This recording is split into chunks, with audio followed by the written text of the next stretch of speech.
경매스쿨 현미경의 치우입니다. 여미입니다. 내가 여러 사람의 질문을 많이 받거든.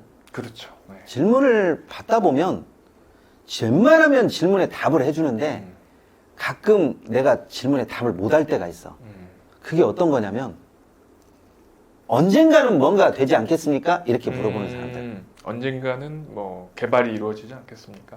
그렇지. 언젠가는 이 땅의 가치가 훅 뛰어오르지 않겠습니까? 뭐 이렇게 생각하시는 분들이 있는데 그것은 내가 미래를 알 수가 없으니까 함부로 답을 못 하지. 그렇죠. 다만 나는 현재에 있는 것으로 평가를 하는 것 뿐이니까. 대구 물건을 조금 보다 보니까 그런 물건이 눈에 띄더라고. 과연 이 물건을 어떤 사람이 어떤 관점으로 보게 될 것인가는 나는 잘 모르겠어.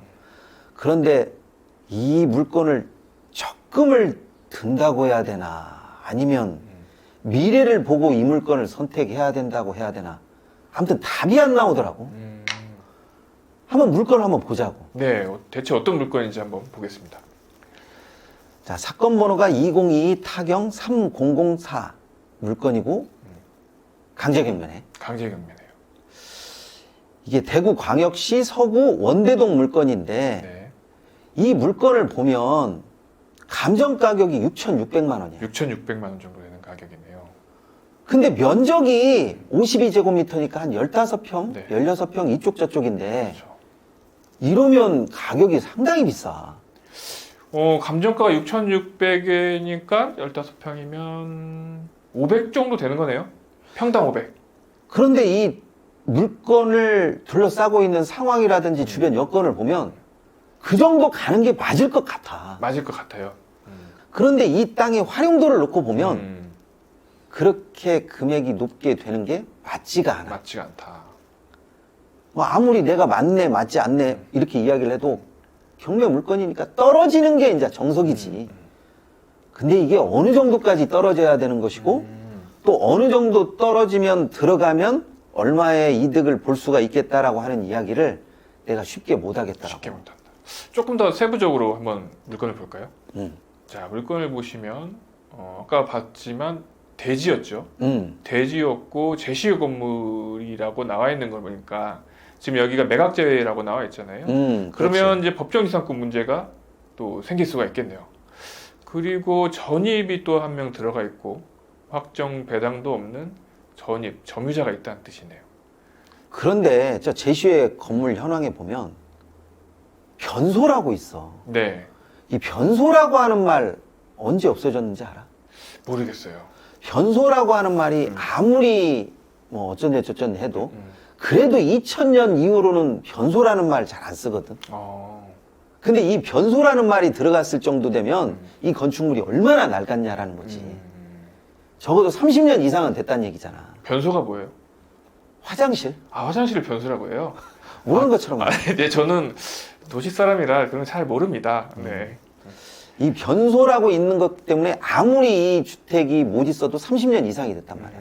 그러면 이게 주택으로서의 기능은 거의 안 한다고 봐야지. 그렇죠. 그렇기 때문에 여기 있는 임차인이나 세입자가 배당 신청을 할 필요도 없고 뭐 여기에서 대항력이 있다라고 말할 수도 없는 거고. 그러니까 저 임차인이 월세인지 전세인지 사골세인지 사골세는 알아? 뭔지? 도시 사람입니다. 사골세는 보증금 없이 그냥 월세만 내고 사는 거를 그렇죠. 사골세라고 하는데 사글세라고 하죠. 사글세, 사골세 뭐 네, 사글세. 비슷한 말인데 네. 그런 건지를 몰라. 그리고 저 건물에 과연 내가 사람이 살고 있다라고 확신할 수도 나는 없다고 봐. 그러면 임장을 나가서 사람이 살면 내가 법정지상권 문제가 생길 수 있다느니 없다느니. 임장을 나가서 사람이 없다라고 하면 건축물을 철거해야 하는 그런 문제들. 근데 어느 쪽으로든 내가 이익을 잡을 수가 없어. 그렇게 되면 천상 이 물건 같은 경우는 미래 가치를 보고 투자를 해야 되는 물건인데 네.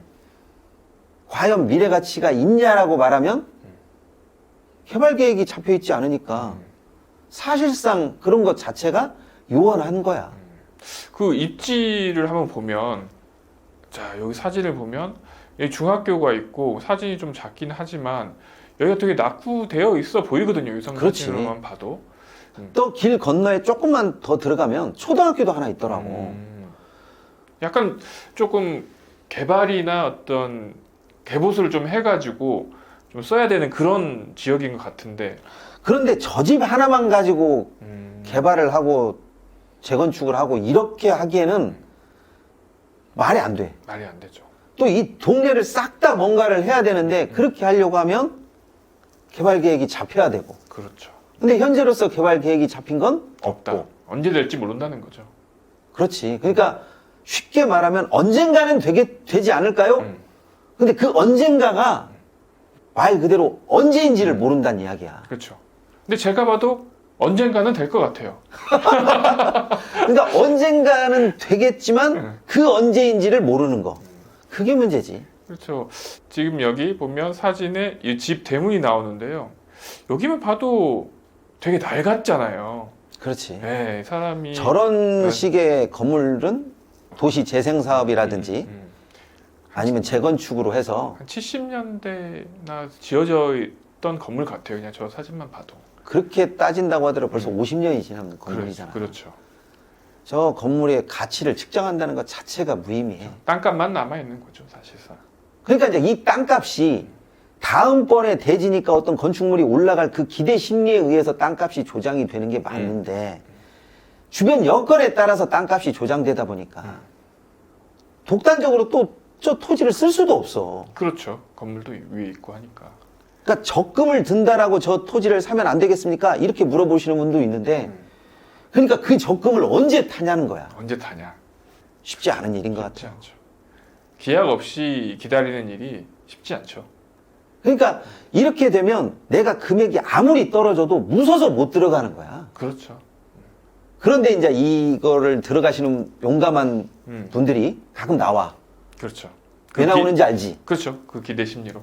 또 싸니까? 그렇지. 감정가 대비 얼마 떨어진 거를 내가 몇 프로에 주섰다. 그러면 이게 감정가가 지금 6,600 정도인데 한번 유찰돼서 1월 달에 4,600이 다시 시작하거든요. 어느 정도 떨어졌을 때 입찰자가 나올까요? 보통 우리가 3천만 원 미만으로 치면 대출이 잘 안 나오잖아. 그렇죠. 더군다나 여기는 건축물도 있기 때문에 대출이 나오기가 쉽지가 않아. 그렇죠. 법정지상권의 성립 여부가 있기 때문에 그런데 이 감정 가격의 절반 정도 밑으로 떨어져 버리면 3,000대가 되네요. 그렇지. 그렇게 되면 아마 누군가는 뛰쳐나올 수 있을 거라고 봐. 말 그대로 그냥 묻어둔다. 그렇지. 적금 든다. 뭐 이런 식으로. 언젠가는 되겠지. 그런 분들은 저 건물의 법정지상권 여부를 따지지도 않겠죠. 그렇지. 그냥 쓰려면 써라. 뭐 이런 식이겠죠. 나는 땅만 샀다. 이런 식이겠죠. 그렇지. 나는 땅만 샀다. 내 소유의 땅이 있다. 이런 것으로 돈을 주고 마음의 평화를 얻기에는 그래도 나는 좀 세다고 봐. 그렇죠. 이렇게 묻어두기에는 3천만 원이란 돈이 작은 돈은 아니니까 좀 아깝죠. 그렇지. 분명히 누군가는 나오긴 나오는데 그렇다고 해서 딱히 쓸모가 있는 토지는 아니어서 항상 조심하라고 말을 해주고는 싶네요. 자, 이번 시간에는 여기까지 하도록 하겠습니다. 감사합니다.